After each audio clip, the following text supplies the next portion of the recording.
संसार झाला पोरगा. तसं बी तो नसता राहिला आपल्याकडं. गेला कुठं हा पोरगा? हाय तो सेफ आहे. विक्या बापू लय उशीर झालाय, तुम्ही झोपा आता. हे म्हणजे आतीच झालं. तू समजून सांग बरं त्या आर्याला, म्हणून हे शर्यत फिरत काही नको आपल्याला. ते मला आप्पाची काळजी कळते अगं. मला बी काळजी वाटू राहिली. मनाला नुसती चुटपुट लागून राहिले तो फोटो पाहिल्यापासून. डोळ्यासमोरनं जात बी नाही तो फोटो. बापू तुम्ही त्याचा फोटो नाही, अभ्याचा चेहरा आणा डोळ्यासमोर. आणि त्या दौलतनं जे केलं ते तसंच होणार आहे असं नाही ना. दौलत म्हणजे काही देव आहे का? अहो बापू असं काही नाही आहे. आणि अभ्या डोक्यानं क्लिअर आहे. त्याला माहिती आहे त्याला काय करायचंय, का करायचंय, त्याचे परिणाम काय होणार आहेत. हुशार आहे आपला अभ्या, आपण विश्वास ठेवला पाहिजे त्याच्यावर. बापू तुम्ही नका काळजी करू, सगळं नीट होईल. चला झोपा आता, लय उशीर झालाय. ठीक आहे, उद्या बोलू.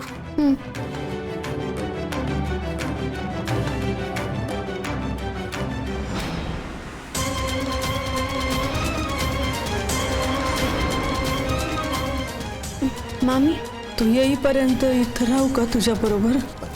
काही नको आपल्याला ती शर्यत. बरं एवढं सगळं घडून राहिलंय तर मला कोणी सांगायला बी तयार नाही. हीच किंमत आहे मायावाली. नाही आप्पा, असं खरंच काही नाहीये.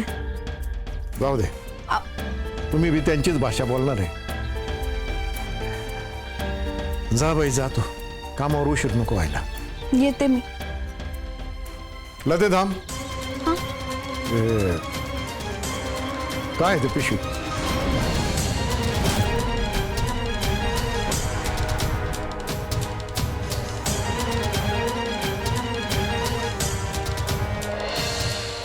ते हळद द्यायची होती ना. हळद? हा लते निघाली का तू?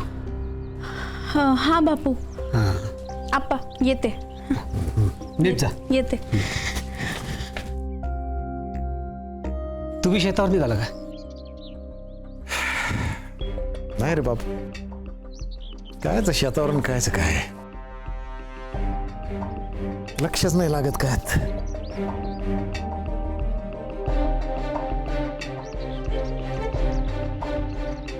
कालवा कालवा उभं राहिली म्हणत नुसती रातपासून. डोळ्याला डोळा लागत नाहीये. उलट्या काळजाचा बाप ठरलोय मी बापू. मी सपोर्ट केला का नाही? आणि नंतर आप्पा बी तुझ्या पाठीशी उभा राहिला की. अरे तुझ्या प्रगतीच्या आड कुणीच येत नाही आहे. अरे शर्यत नको पोर. त्यामुळे मला आणि आप्पाला असं वाटतं की. काय वाटतं बापू? म्हणजे फेर विचार होऊ शकतो का? कशाचा? शर्यतीचा. म्हणजे आता उद्या पेपरात नावं येतील आणि त्याच्यामध्ये तुमचं नाव नकोय आम्हाला.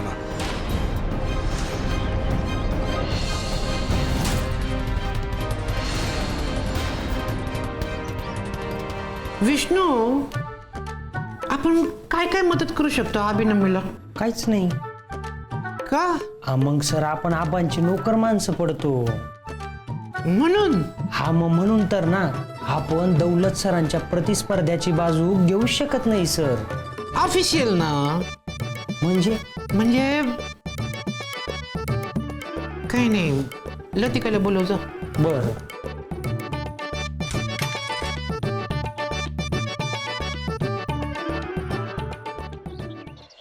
तुमच्या आईने आमच्याशी बोलणं टाकेल. खरं तर कन्फ्यूज आहे मी. सगळ्यांचं सगळंच बरोबर वाटू राहिलं आता मला. आपणच बी बरोबर आहे म्हणा. हे बरोबरच आहे. बाप म्हणून त्यांनी तो फोटो पाहिल्यावर त्यांचं चिडणं स्वाभाविक आहे अभ्या. मग माझं चुकतंय का ते? नाही पाय ना, आई, आप्पा, बापू, माझे बॉस सगळेच सांगू राहिले शर्यत नको, शर्यत राहू दे. आईचा बी फोन आला होता. त्रास होते ते कळतंय मला. मला एक कळत नाही ते मी स्वार्थी होऊ राहिलो का? माझ्या फॅमिलीपेक्षा माझी स्वप्न, माझी इच्छा मोठे आहेत. कधी आपण असं पाहिलं नाही ते. आज वाकले माझ्यासमोर, पहिल्यांदा वाकलेत कोणासमोर तरी. नाही असं पाहू शकत त्यांना. नाही, किती बी राग आला तरी त्यांनी त्यांच्या मानानं राहिलं पाहिजे ना. मला जन्माला घालून आज माझ्यासमोर हात जोडायचे, इतकी मोठी आहे का ही शर्यत? माझ्या बापाला नाही पाहू शकत मी असं.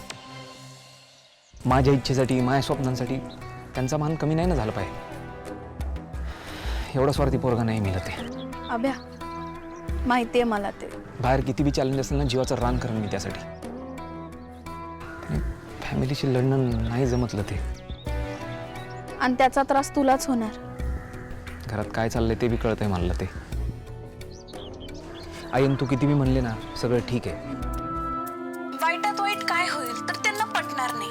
पण तुला त्यांच्याशी बोलण्याची गरज वाटली, तू त्यांची व्हॅल्यू करतोस हे त्यांना कळल ना. कदाचित त्यानंतर बी ते तुला परवानगी देणार नाही, पण किमान मनात राग तर नसल.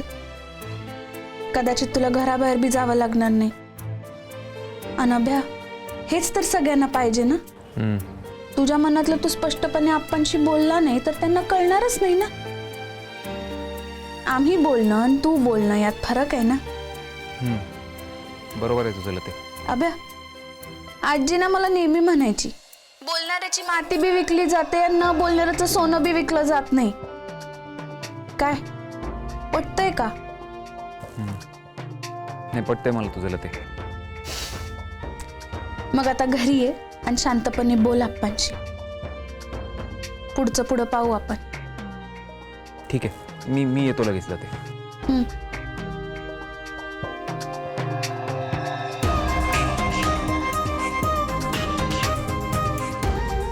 आप्पांनी पेपर पाहायच्या आत अभ्या आला पाहिजे.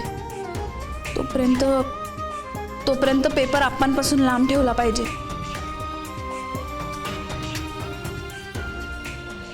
हो ना. नाही, आता पाईपची काहीच अडचण नाही राहिली. मला सांग. ठीक आहे सर, मी येतो. अभ्या, काय चालत जाणारच का? बाईक घेऊन जा की. नाही सर, मी जातो पळत. अरे काय वेडा झालास का? अरे 10 किलोमीटर आहे. म्हणूनच पळत चाललोय सर. अभ्या, पळत जाशील तर केव्हा पोहोचशील? काय उशीर होईल तुला. नाही होणार सर, मी पाऊण तासात पोचेन मी. अभ्या, 10 किलोमीटर आहे. नाही होणार सर, उशीर. जातो.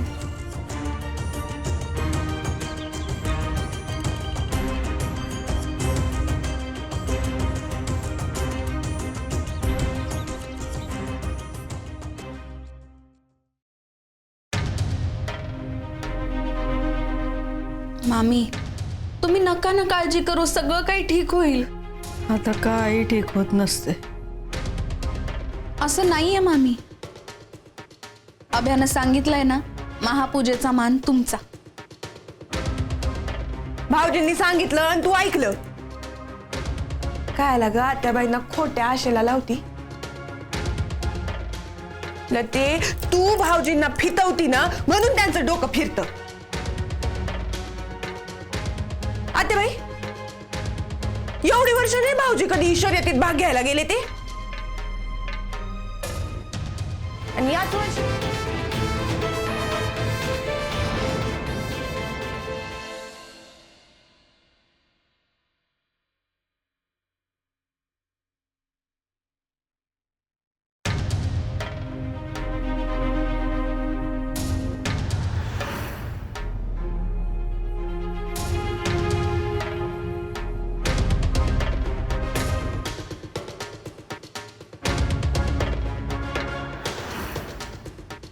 लतिका, त्या दौलतचं पाय, त्याचे सगळे ट्रेनर, त्याची सगळी फॅमिली जमा होते.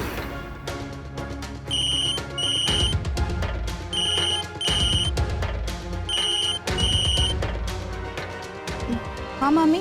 लते, कामात नाही ना ग तू? नाही, बोला ना. आभ्याशी काही बोलणं झालं का ग? नाही ना. माझ्या लेकरू दारापर्यंत आलं आणि परत गेलं. काय वाटलं असेल त्याच्या मनाला? मामी, अहो, हवे असा हातात ट्राफिक घेऊन उभा होता ना, मला लहानपणीचाच हवे आठवला. यशी अंगणात उभी होते आणि हातात ट्राफिक घेऊन ना असा धावत आला ना, आये मी जिंकलो म्हणत अशी खटमिटी मारली होती हव्यानं मला. किती आनंदात होतं लेकरू तेव्हा. आणि आज त्या 5 ट्राफ्या हातात होत्या ग त्याच्या.